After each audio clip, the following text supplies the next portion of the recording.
online shopping, if they don't have security control, if they don't use the like secure network for the payments, what will happen? The time you put the credit card information, that time you put your full name, CVE numbers, all these things, so it will transmit in a clear text. So what will happen in the middle, if someone is listening to your conversation, if there is packet analyzer, if there is a sniffer, so what will happen? They can steal your information, they can see your information. So sniffing nowadays in security, it is very, very important topic, because many organizations are moving to the NDR, that is called network detection and response tool. So network detection and response tools basically working as a sniffer, and they try to identify all the attacks those are basically happening over the network, over the media like wire. And then if the communication is understood, communication could be decoded easily, or if there's a poor security control, so these NDRs basically take the detection, give the alerts, and then alerts could be handled by the analyst as per the company policy. So we'll talk about the different type of sniffing techniques. Then what are the best practices? What are the protocol? Those are basically more vulnerable for the sniffing, and some best practice we learned during this course, during this unit. Then social engineering, uh, it's a basically non-technical area where people or attackers or intruder try to convince the users, convince the target network people or target audience that share their personal information. So you have seen many times over the internet, people they love to post all the activities they are doing in social life over the social media. So actually this is not a good practice. So people they have received so many calls that you have won the lottery, please check your mobile number, mobile sim, open your mobile phone, remove the battery, check for the sim, you will find the three digits 123 like that. So this is a basically a method to target the people they don't have the more awareness of such kind of activities. So social engineering is all about this thing. Use the communication skills and convince the target users, target audience that share your personal information. And once they have shared the personal information, so they can misuse that personal information for a lot of other activity. Assume that uh, I'm working for company ABC and it's a confidential company. And if I'm not sharing my personal company email ID over the internet, and if someone get my personal email, like my company email ID, and send me a email with a lot of stuff about me, about my family, what will happen? Okay, so definitely I will try to open that, I will try to see that communication. So when I will try to open, I will try to see what is basically in that email. So it is possible that that email contains some malicious activities if I open in my corporate network, and it can give the big damage. So there are so many examples are available during this unit. We'll discuss about social engineering.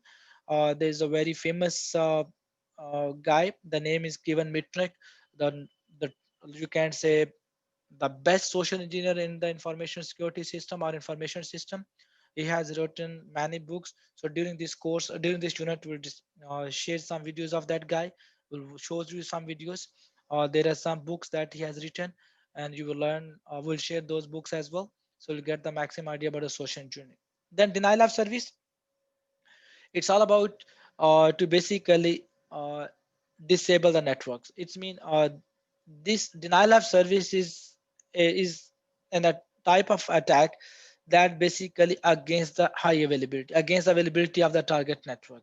So the purpose of this thing is stop the legitimate access of the resources or reduce the access of the organization. So it's mean that the time we need the company resources or corporate resources, these resources are not available.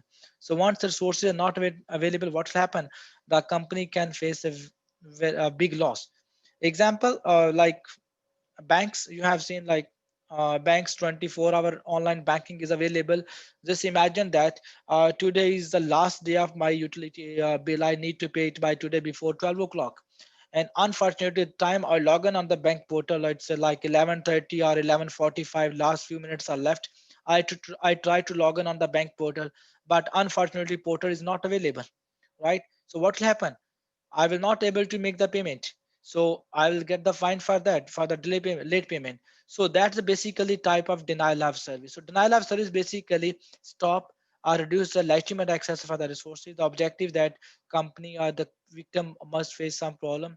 So there could be a impact on the reputation, or there could be impact on the finance, or like financial impact could be there, or there could be so many other damage that occurs. Might be hardware damage, might be applications reinstalled. There are so many things that could happen during the denial of service attack. We'll talk about denial of service in this chapter. We'll see the different type of denial of service and what are the techniques attackers use to launch the denial of service attacks, and what are the best practices to secure our organization against denial of service.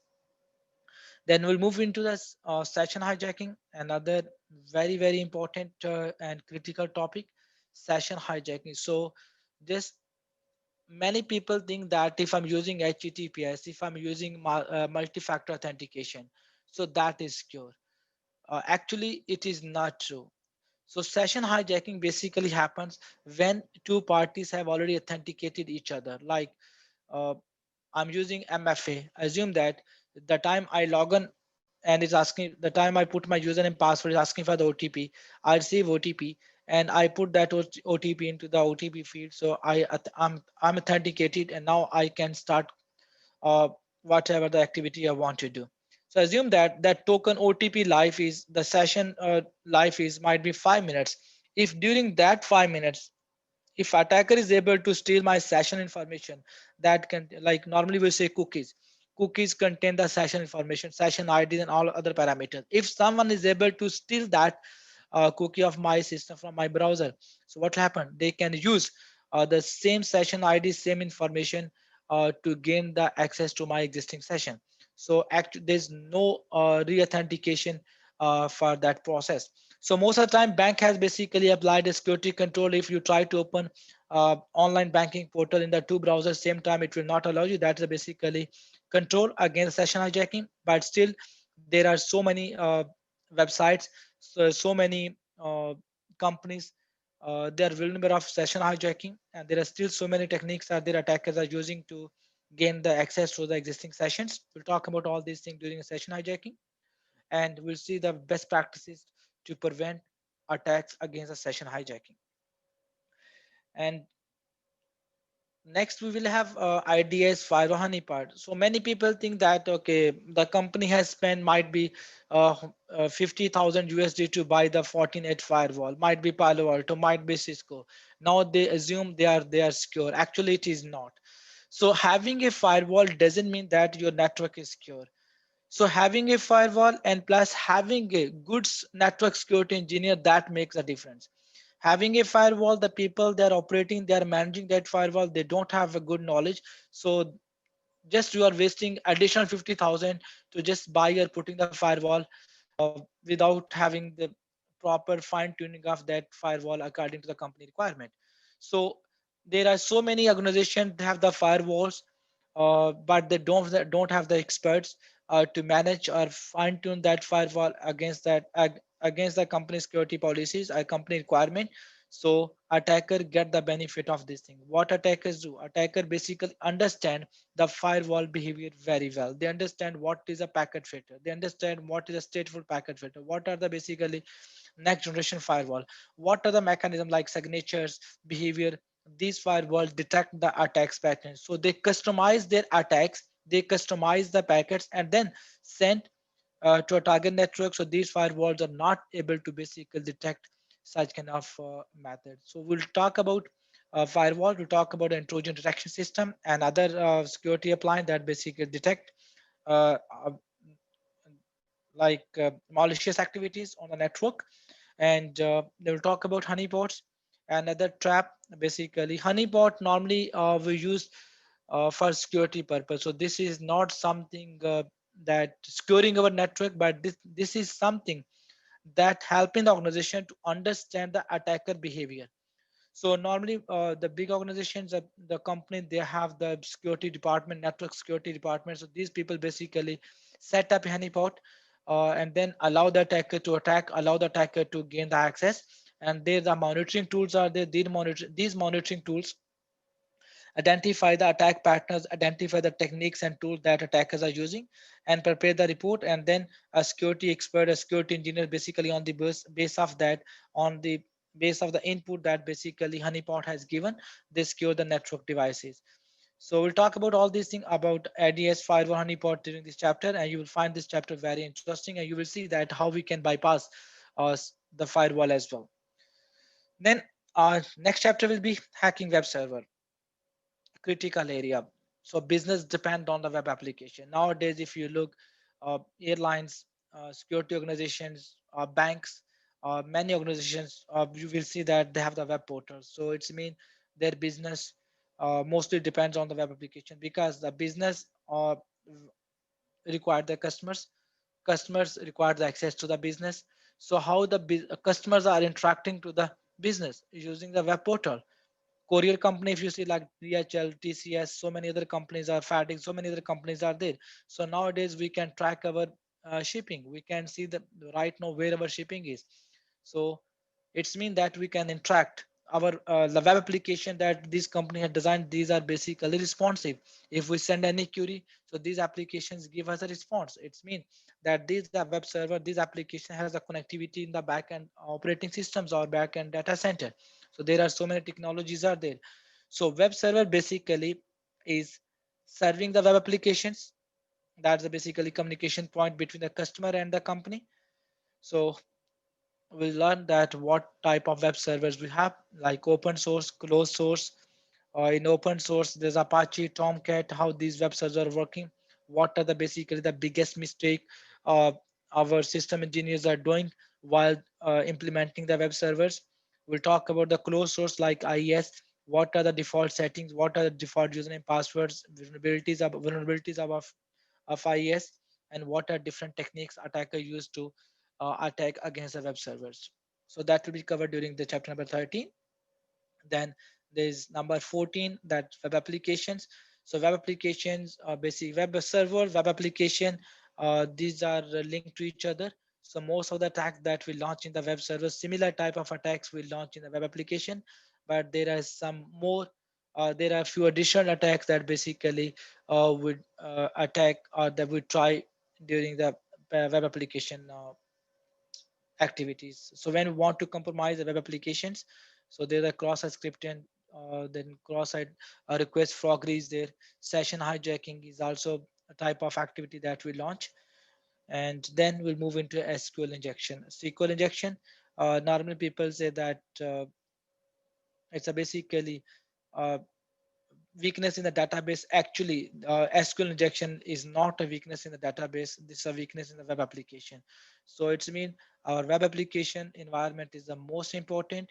If web application environment is not properly set up, it is not properly secure, so there could be web server compromise activity, or there could be database injection activity could be there. To learn about SQL injection, what are the basic weakness or gaps inside the web application that attacker use to gain the access to the databases, and they compromise the database, and then they try to create a new records.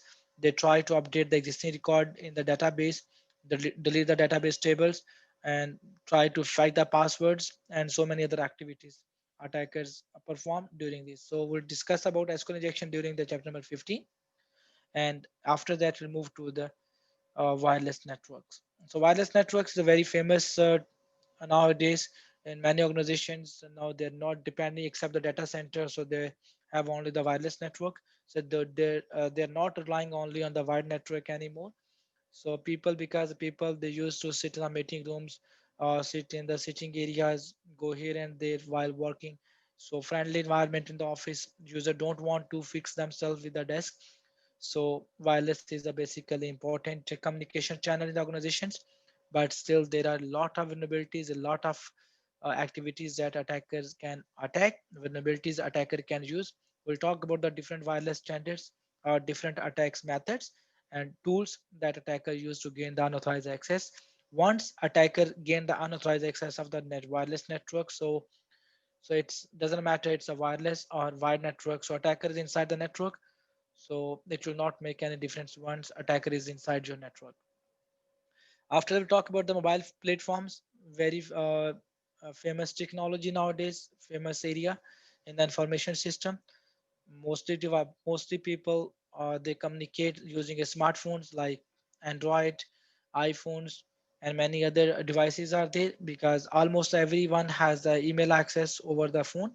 So that's basically uh, another basically advantage that attacker has, because it is easy for the attacker to send something over the email. It is easy for attacker to send something over the WhatsApp, over the other chat channels, and allow the people or convince the people to do click or do the requested activity by the attackers.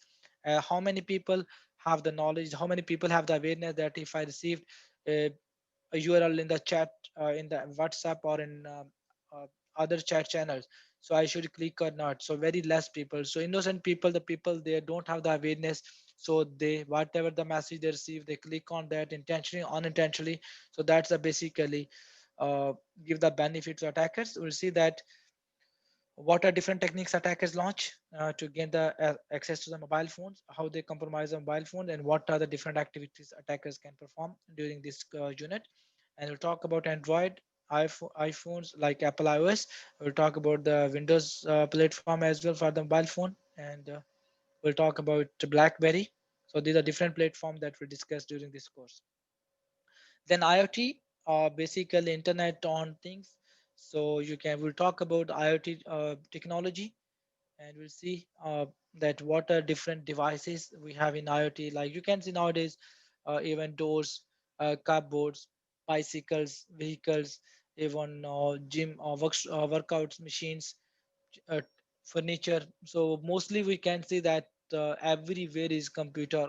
Computer basically computer is involved in almost every area of our life. So that uh, another basically attractive thing for the attackers, when attackers see that now these devices are controlled, home appliances controlled with IP. So they have a great opportunity to gain the access. They have the great opportunity to attack against such kind of appliances. The reason why these attacks are more successful, because these devices comes with the predefined or like a built-in operating system, and it's a very challenging, it's a very difficult to fine tune those operating system. Like if you have your washing machine, like home appliances IP enabled, and you are managing using a mobile application. So what is it? So you cannot do the fine tuning. The maximum what you will do for authentication purpose, you will use a username password. That's a very poor for such kind of devices. So that basically make you can say it's a basically for the attackers. It is a big opportunity to gain access to such kind of devices. Then we talk about cloud computing, another famous technology. People are working purely in information system. They understand the cloud computing. Cloud computing is all about computing on demand.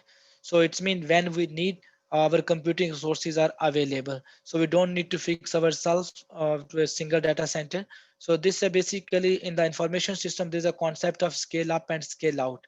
So cloud computing is a basically scale out concept. It's not scale up. Scale up basically it's like if we need more computing sources, we need the better performance.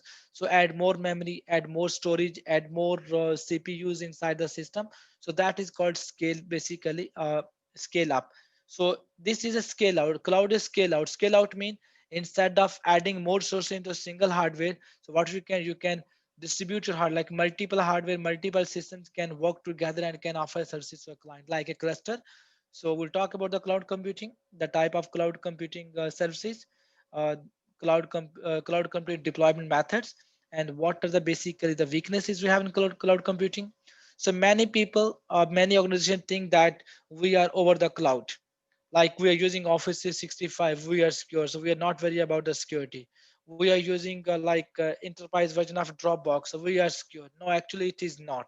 So there are still 36 vulnerabilities areas or there in the cloud computing environment that required a special attention, that required basically proper like documentation, proper control to make sure these basic vulnerabilities attackers will not able to compromise, or there will be at least you will be in a position to create obstacles for the attackers. So then the last chapter, last unit will be the cryptography. Cryptography is all about when we talk about the cryptography, Cryptography is just a science art to hide a sensitive information. If I'm instead of ABC, if I'm saying 1 2 3, but only the person like who knows that a 1 2 3 meanings are ABC, so he will immediately reply to me. Might be 4 5 6, whatever the method, whatever the crypto algorithms we are using. So cryptography is a basically a technique, a method to hide our sensitive information, to uh, make sure that if this information is basically when like unauthorized person has the access to this information, he or she is not in a position to understand that communication. So like https, so https basically using encryption. When we're talking about the wi-fi passwords, like uh, when we connect with our home wireless network using a password, right? Basically that's the encryption key. We are making sure that when I will send data from a computer, from a mobile phone to the internet using the access point, so communication from my device to the access point, that is encrypted. If someone is sniffing, someone is basically listening my conversation, so he or she is not able to understand that conversation. So we'll talk about the cryptography.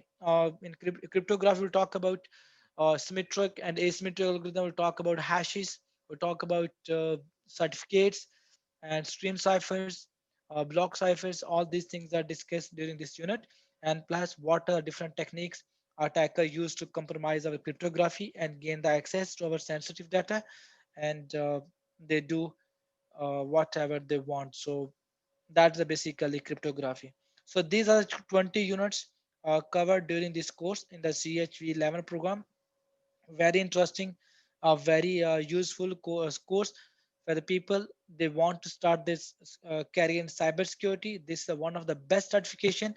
Why I always say it's the best certification, because it gives you idea of almost every area of information system. Like it tells you about operating system, it tells you about the networks, it tells you about the mobile platform, it tells you about the wireless network. So it covers everything that basically a person required, a person need to start his or her cybersecurity career. So these are 20 units covered during this course.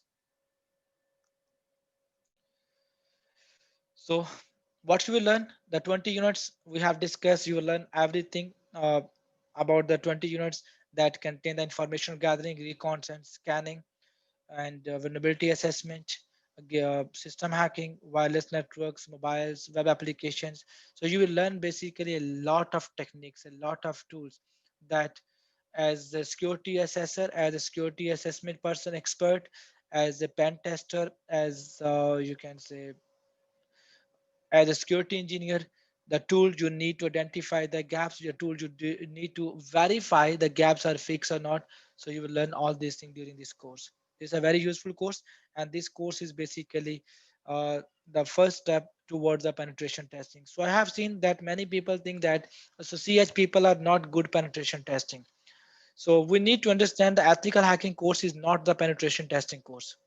For penetration testing, you require a different skill set. It is this help you to achieve the penetration testing. It helps you to basically achieve those skills. Those are required for the penetration tester, but it is not the complete penetration testing. So therefore, we can expect from these people they are a good security analyst.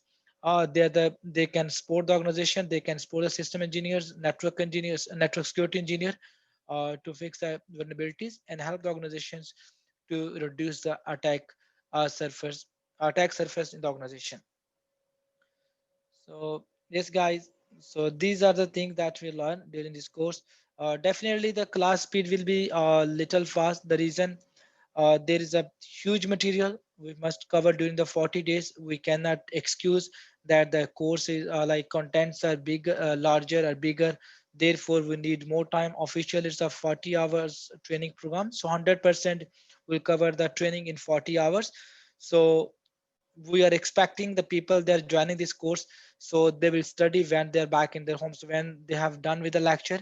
So they will do the practice when they have some free time. They will get some free time as well to study the material, to do the practice, to make sure that they understand the technology, they understand these tools very well. Okay. So as instructor, definitely we will not be in a position to show you all the demos, to show you all the uh, practical exercises, because there are hundred of practical labs. So if we spend only if we start working only with the practical labs, might be required more than 40 hours. So therefore, as an instructor, our instructors will show you like just one or two examples, one or two practical exercises from each chapter to give you the understanding that, to make sure that you understand that topic very well, you understand the basically the objective very well, so you will be in a position to perform that lab environment by lab by yourself. There are so many tools available, so these tools will be available for your download. So once you have the access to the Aspen portal, when you have access to your official courseware, so you will be able to download all these tools and you can build your local sandbox, local lab environment for testing purpose. But the people who the student who registered for this training program, so 100% will provide them the lab access so they can practice during training, during the lectures in our practice lab environment. So lab sessions very useful, because when we start the ethical hacking course, so we always expecting, oh, I will crack the password, I will gain this unauthorized access system, I want to crack the system of a system by my brother or my sister or my cousin. So just for fun, just to show them that I have additional skills, so we are expecting that during this course we learn all these things. So definitely we will be there to help you, but not for the illegal activities. For learning purpose, the labs are there. So we'll make sure that everyone is doing the labs, everyone is following the lab manuals, and it will be a lab will be available 24 by 7. So you can access anytime. Once you have free time, you can access, you can start your practice over the lab environment, which is available 24 by 7. So lab environment is the CEH lab environment is on Windows 10, Windows Server 2019, Windows Server 2006. You can see that in Microsoft Windows environment, the latest server version server is Server 2019. So you can see that AC Council has added this operating system into the course. So it's mean that you will not learn the outdated operating system, like uh, people have misunderstood this course, that this content of this course are very old, so they don't teach the latest operating system, latest techniques. So now actually the CEH V11 is a totally different course, and you will learn about the latest technologies and latest environments. So here server 2019, Windows 10, server 2016, Parrot Security Linux. It's a basically a pen testing tool that we use. Android and Ubuntu is there. So this is the lab environment. So once you start your exercises, you will perform the exercise on this machine as per the lab manual. So iLab environment, once you have the access, you have your account on the iLab environment. So access is provided to you. So you can see it's a very a beautiful environment, very attractive environment. So that will not make you bored during the labs. So you will find all the operating systems that I have shown in the previous slide. And there's instructions as well, that what basically you are going to do, objective of the lab, steps, step by step guide, the screenshots, so that help you to understand the output of the that practice environment. So there are some practice like there's some websites, those are designed only for the practice purpose. So one of that is certifiedhacker.com. This is a basically website designed only for the lab activities, so that will be available during the lab sessions. So it is request to everyone, so once they start the lab, so they must focus on this target instead of targeting the public available websites. So better to understand the technology, understand the method, the lab environment. Once you feel that you are fully comfortable, you are fully understood the concept, then as per your organization requirements, so you can perform the tasks, you can perform the activity against your uh, target networks. So certification track for the CEH, once you start the training, so it's a 40 hours training. Once the training is of finished, so everyone will get the course completion certificate from the IC Council.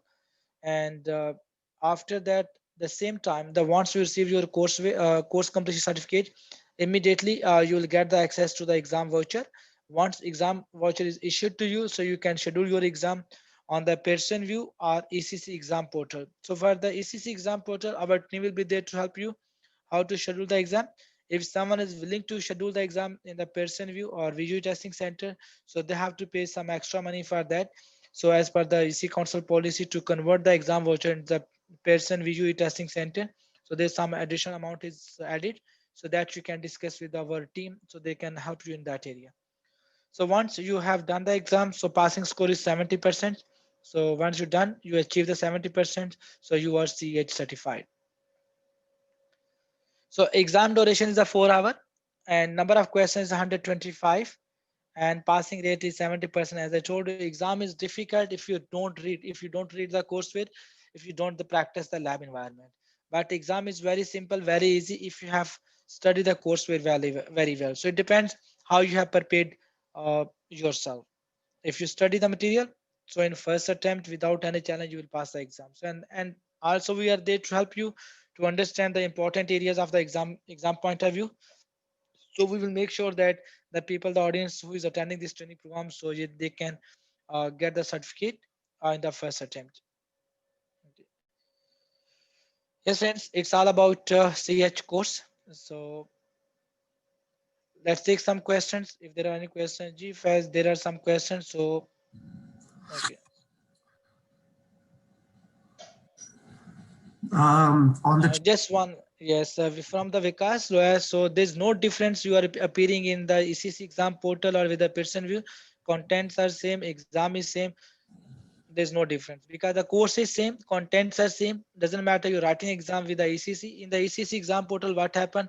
So your local proctor will be there. Only local proctor. So you need to visit our office with your laptop, with your device. So you will be sitting in our office. Our proctor will be there to help you to log on the ECC exam portal, assist you to start the exam, and that's all. So with the local proctor, you will write the exam, but in the person view, so definitely they have their own process to complete the exam. there is a question wondering what's the difference between your program and EC Council. It is 100% same program because we are the official partner for the EC Council. So even I will let you know that we are the basically our team members are the EC Council's trainer as well. So EC Council hired on basically hired our trainer to deliver such kind of trainings if someone approached directly to the EC Council.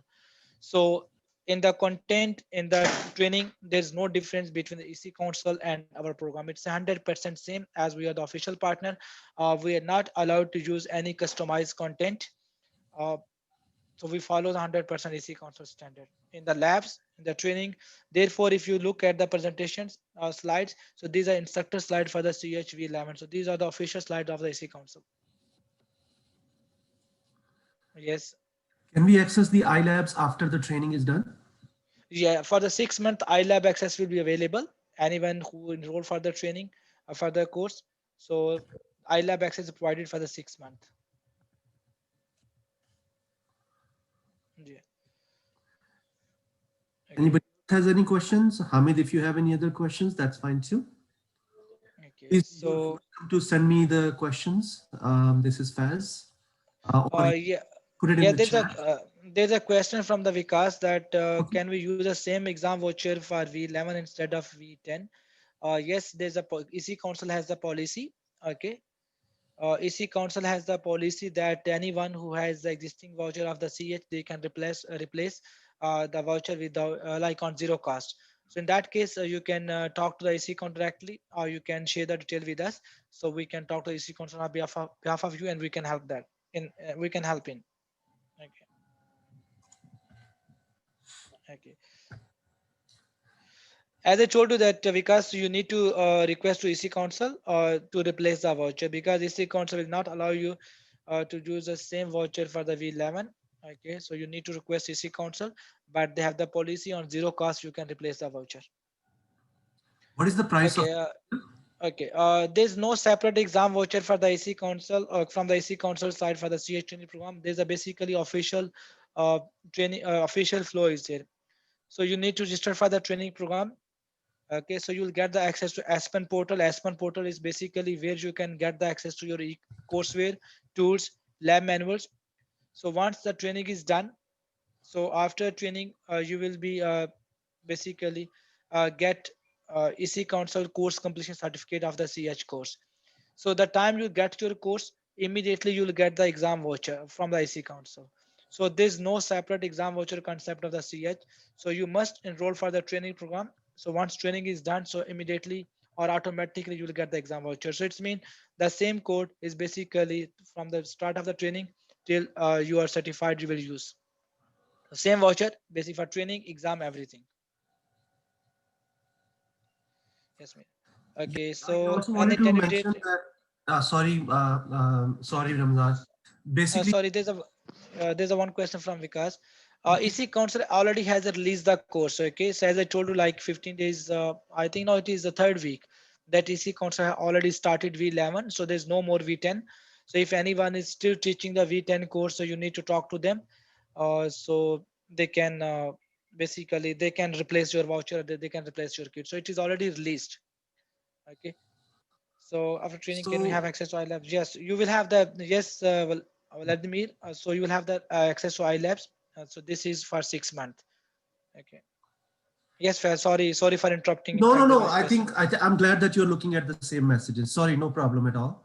I just wanted to mention that we will be reaching out to, if people have any questions about the course and timing, you can actually send me the message privately right now, as some people have. And we will be also sending all of you, contacting all of you, and we will be very soon launching this course. And we would like to see if any of you are interested, and we will be contacting you and getting your confirmation. No, for regarding the iLabs, because iLabs, the time you activated the iLabs, so these iLabs are basically from that day to next 6 months. Okay, so we're talking about the iLabs, but exam voucher are the courseware Aspen portal. That is Aspen portal is valid for 2 years, but you must activate it. For example, if you registered for the training, you got the voucher Aspen portal, so you must activate. You must gain the access to Aspen portal within the 1 year. Once you gain the access to Aspen portal, so courseware is valid for 2 years. Okay, and exam voucher once you completed your training, the time you submit the class evaluation form to the EC Council, and EC Council will release immediately the exam voucher to you. Once the exam voucher is release, so you have the 1 year to write your exam. Okay, for the iLabs basically it's a different thing. So iLab, the time you activated your practice environment, iLab environment, so that is valid for 6 months only. For blue team security, do you recommend CEH or instant Yeah, handling? we recommend basically we recommend for the red team, blue team, and the purple team. For the these three teams, we recommend the CH course. Honestly, as I'm working in a cybersecurity, have very good experience in cybersecurity. We do the interview as well. Okay, so without the CH, honestly, CH knowledge is useful in any area, like every area. So without the having the CH knowledge, it is difficult to be the part of the blue team, to be the part of the red team, or to be the part of the purple team. So it is, according to me, this is a compulsory knowledge. So without this knowledge, it is very difficult to go. It is very difficult to proceed with the cybersecurity. Even you are going for the CISSP after having 5 10 years experience in information technology, you are planning to go for CISSP. 100% this knowledge is required to for you to even pass the CISSP. Even that is only the 5% of the exam or 10% of the exam, but this knowledge is required. So you will study the same thing in the CISSP course as well. Okay. So Any other questions? welcome, because so any question that any other question from anyone?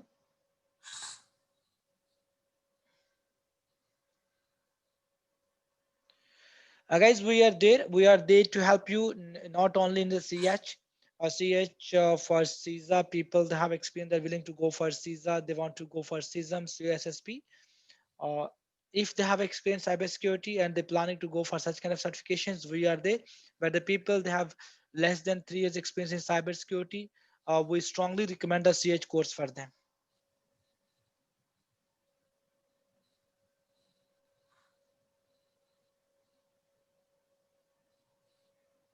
Is there any question from your side that if you have question in your mind, so please.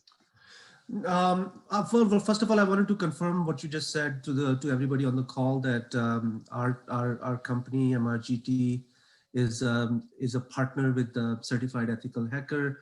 The person who is providing you the intro right now is not only a trainer, but also I mean, certified instructor, but also a really experienced and seasoned individual from the market, from the industry, has lots and lots of experience in cybersecurity in all different fields. So what the training that you will be getting is not just about the knowledge, but also with the experience. So that's one thing.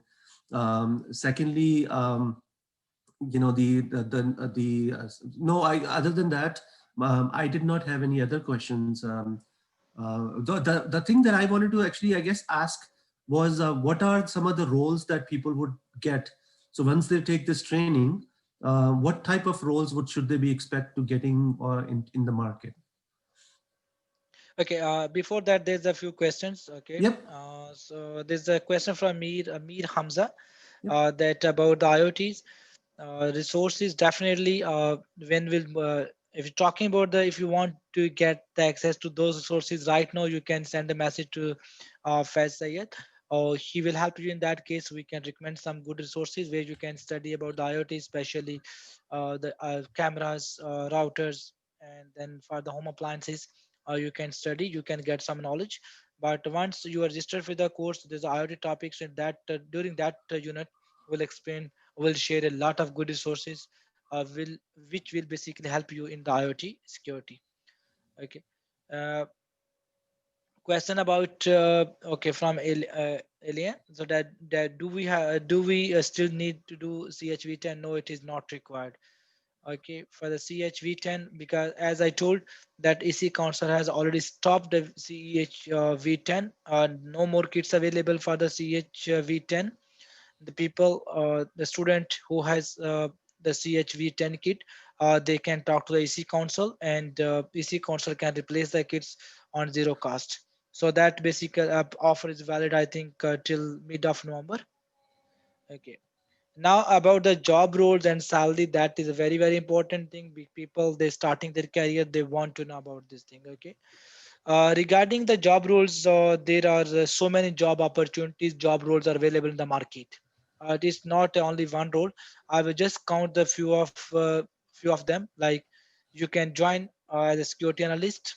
Okay, you can work. You can be the part of red team. You can be the part of blue team. You can be the part of purple team.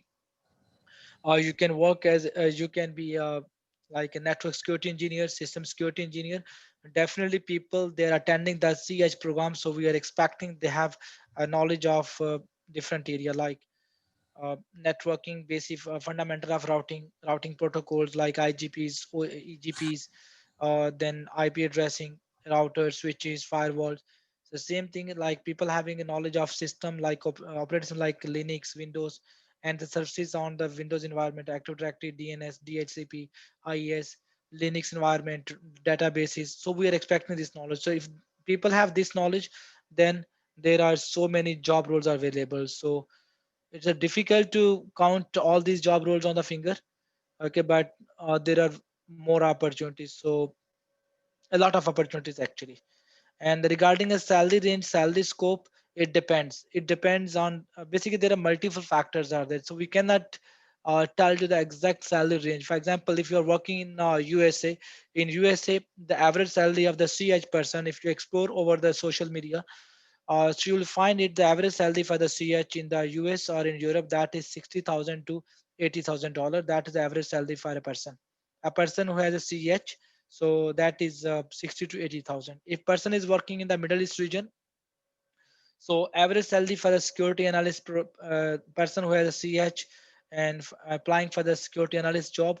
So average salary for that guy, that is between 10 to 12,000 dirhams. That's approximately 4,000, 3.5 thousand or 3,500 USD. But the person who has experience like 2 to 3 years or 5 years experience in cybersecurity, for them, because the salary range is approximately 4,000 to $5,000 per month. And then experience, more experience, more salary is there.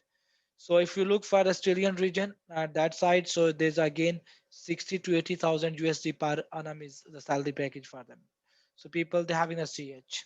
So if you are serious, do you still need the CH? See, look, we need to understand the basically the certification role. Mostly people think that if I have a CSSP, so I'm good enough. No, it is not true.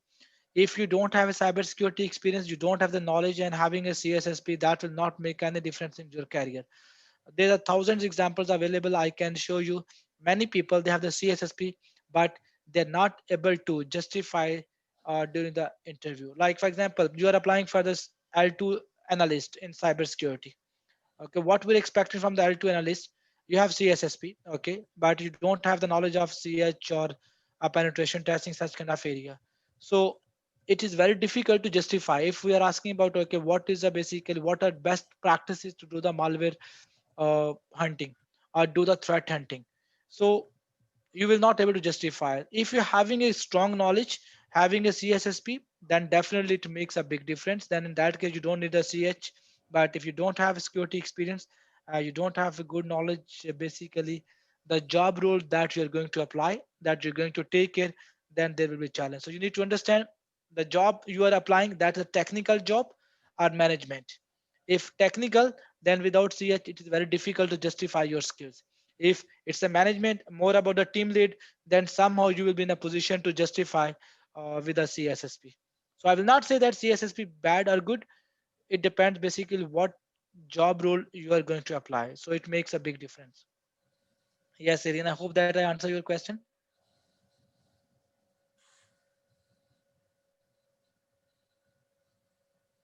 Yes, Faz. Yes. Any other questions? Anyone? We'll just give you another few minutes here.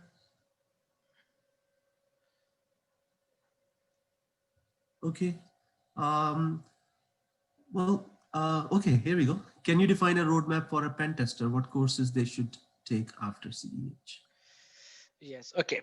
For the pen tester, as per the AC Council, so better instead of I explain to you, we can browse the AC Council website and we can see basically what is the roadmap for the pen tester. Okay, let me browse here. So you can see my screen, right? I hope that Not yet. Faiz, can you just allow me because my screen is screen sharing is stopped. I'm not able Really? to share it again. I'm not able to share it. Oh, my apologies. Okay, hold on a second. Um, okay, you should be able to share it. Let me do okay. Sorry guys, sorry for inconvenience. Okay, so okay.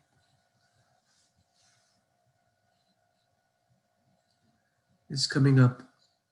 Yeah, okay. So yes, it is there. Yep, no, it's.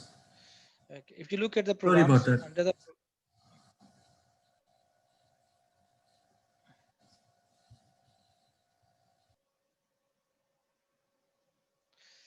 okay, so if you look for the penetration testing, so EC Council has introduced CPEN, that is called Certified Pen Tester, Pen Testing Professional. Okay, that's the latest certification from EC Council. Okay, so this is CPEN that recently introduced because EC Council has finished or no more ECSA from EC consoles. The people they're having ECSA kit, they're having the ECSA exam voucher. They must talk to the EC console because EC console is no more offering the ECSA program. So this is CPEN, certified pen testing. Even there's a challenge. People they have the OSCP. Many people they have done the OSCP. So EC console is offering them. There's an open challenge for the offensive security people. The people they have done the OSCP. So they can join that challenge if they're able to get the flags, if able to achieve the target. So EC Council will offer the CPEN training or exam free of cost to them. So they can talk to EC Council regarding this. Okay. So let me see the track. Okay.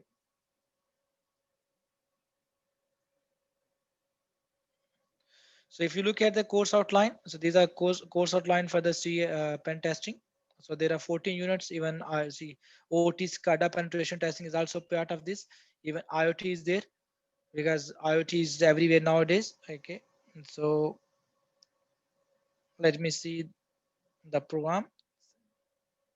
Okay, so roadmap. Actually, the IC Council recommend the CND, CEH, and the CPEN program. So that's basically recommendation from the IC Council that I'm looking into if they have put it because recently they have updated the content. So might be we need some time to understand the new portal as well. Okay. So EC Council basically recommend that start with the CND certified network defender. After that, the CH and then CPENT training program. So that's basically from the EC Council officially. Okay. So there's also lessons penetration testing. So it is a practical exam. So that if someone passed the practical lab, that's with the remote proctor. So that guy will be LPT lessons penetration testing. Okay. So officially, by EC Council recommendation is CND, CH, and CPENT. Yes, guys. Any other question that Fez here? See here, this is recommendation from the IC Council. No, there are no other questions at this time. And I think a lot of folks have logged out also by now. So, and anybody, people or who are still on the call, if you have any questions, please do let us know. And as I mentioned, you can always you can send me an email at faz@mrglobaltech.com, and I will be also sending an email note to all of you. I hope you found this session valuable, helpful, and give you guys some guidance on your future aspirations. Thank you. Thank you, MRK, for your time. Thank you very much. Okay, thank you very much, guys. So have a good day, good evening. So hopefully that will see you very soon. Thank you Yep. very much, guys. Take care. Thank you. Bye, everyone.